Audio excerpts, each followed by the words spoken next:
Nuestra culpa por haber sido mentirosos, nuestra culpa por haber sido abusadores, nuestra culpa por haber sido viciosos, por haber destruido nuestra vida y destruido la vida de nuestros seres queridos. Y ahí teníamos que hacer la ruta del condenado, también hacíamos nosotros. Y vos te acordás de ese tiempo. Vos te acordás de ese tiempo. Vos te acordás de ese tiempo. Y empezó cada vez más. Cada vez más. Cada vez más. Pero dice Pablo inmediatamente ahí en Romanos: pero gracias a Dios Jesucristo. ¿Quién me librará de este cuerpo de muerte?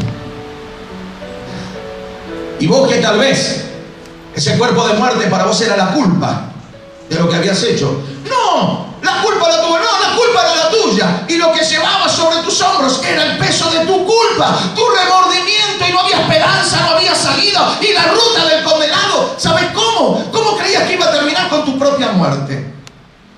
Muchos de los que están acá alguna vez pensaron que la salida era matarse.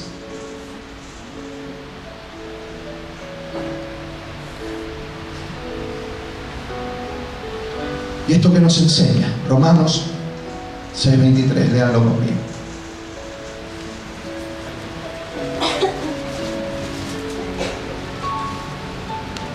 El romano, el ciudadano, bajo el imperio romano que mataba, sabía que tenía que pagar con su vida. La paga del pecado es muerte, dice la palabra. ¿Qué dice ahí? La paga del pecado es muerte, mas la dádiva de Dios es vida eterna en Cristo Jesús, Señor nuestro. Es una lucecita de esperanza empezó a encenderse. Insisto, no le ponían cualquier muerto al convicto. No, no, ¿a quién mató? A ese, venga solo. El muerto, ahí. La vergüenza. Nos imaginamos, porque otra cosa no podemos hacer más que lo poquito que vemos por ahí en alguna serie, en alguna película. La gente riéndose, tirándole de todo, burlándose. Mataste, ahora vas a morir, lleva a tu muerto, y ahí lo llevaba, no le quedaba otra.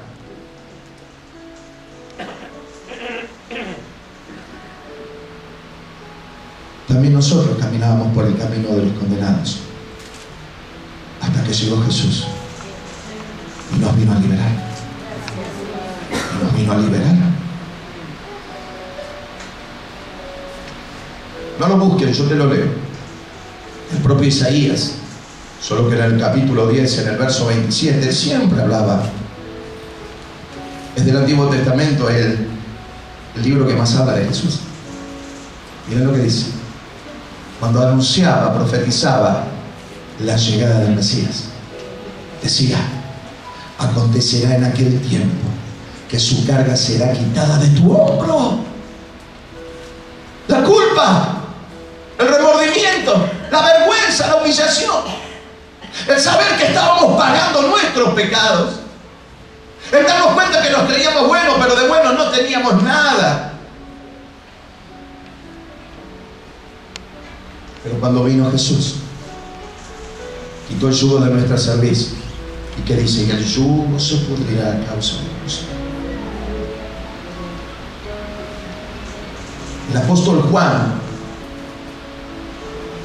extraordinario lo que dice en su primera carta: el que practica el pecado es del diablo, dice, porque el diablo peca desde el principio. Para esto apareció el Hijo de Dios, para deshacer las obras del diablo. Deshacer las obras del diablo. Este cuerpo de pecado es la obra de Satanás, era la obra de Satanás en nuestras vidas. Nosotros estábamos amarrados a un cuerpo de muerte que era nuestra propia vida, nuestra mente totalmente tomada, totalmente envenenada, totalmente contaminada. No teníamos capacidad de razonar y de darnos cuenta que nos estábamos matando y matábamos a los que nos rodeaban, que casualmente eran las personas que más nos querían, pero no era que les queríamos hacer mal, ni siquiera nos queríamos hacer mal nosotros, pero había una ley en nuestra carne que nos hacía matarnos y matar.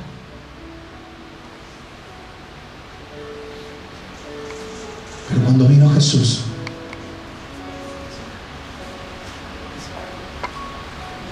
vino a deshacer las obras del diablo.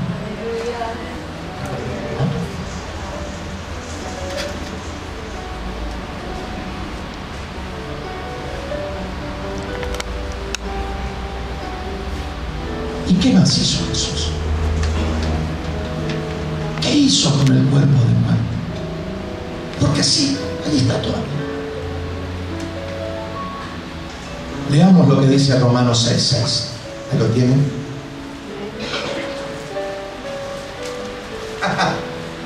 Claro, porque el cuerpo de muerte sigue estando.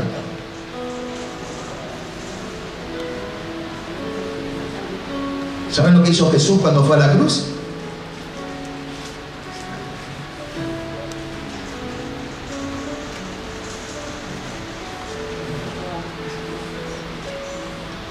Ocupó nuestro lugar en el camino del condenado. Ocupó nuestro lugar en el camino del condenado. Y el cuerpo de muerte, ¿saben lo que hizo Jesús? Lo puso sobre su propio cuerpo. Se lo puso sobre sus propios hombros. ¿Para qué, te preguntarás? Romanos 6:6.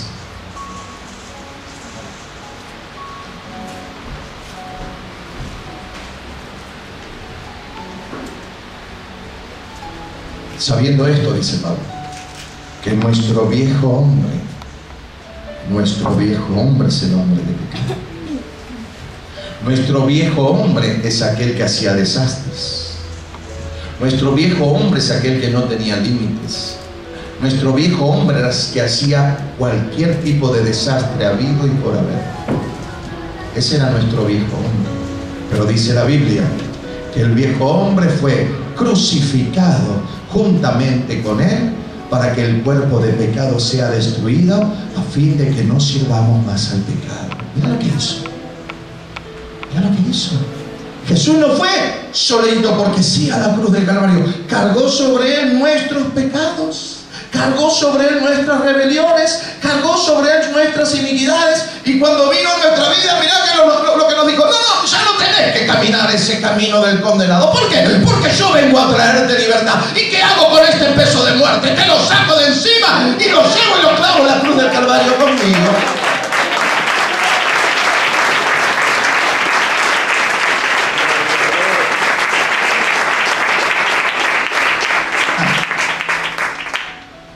Al librarnos de esta esclavitud, porque en los tiempos romanos nadie podía ir a ayudar, ni la persona más querida, ni la madre más amorosa, ni el hermano más leal, ni el hijo más devoto de su padre. Nadie. No había hombre, no había persona, no había institución, nadie. Y nosotros, que en un momento de nuestra vida pensamos que no teníamos esperanza, resulta que cuando vino Jesús nos dijo: yo sí tengo poder para librarte, yo sí tengo poder para hacerte libre. Cuando nos libró de esa esclavitud nos dio vida. Pero no solamente esto. ¿Saben lo que hizo Jesús? Exhibió nuestro hombre de pecado, nuestros pecados en la cruz, como un estandarte de victoria delante de Satanás. Dice la carta de Pablo a Colosenses: y a vosotros, a nosotros, estando muertos en pecados y en la incircuncisión de vuestra carne, os dio vida juntamente con él, perdonándoos todos los pecados. Solo Dios perdona pecados. Solo Dios. ¿Qué más dice? Anulando el acta de los decretos que había contra nosotros. ¿Y cuál es el acta de los decretos que había contra nosotros? La culpabilidad del pecado. Porque cuando vos te querías acercar a Dios, o a la idea de Dios que tenías, como no conocías a Cristo, tu pecado era una mala maldición sobre tu vida que te impedía pedirle a Dios que te ayudara. Pero Jesús en la cruz anuló el acta de los decretos que nos era contraria. ¿Y qué más dice? Quitándola de en medio y clavándola en la cruz. ¿Por qué no podíamos acercarnos a Dios? Por el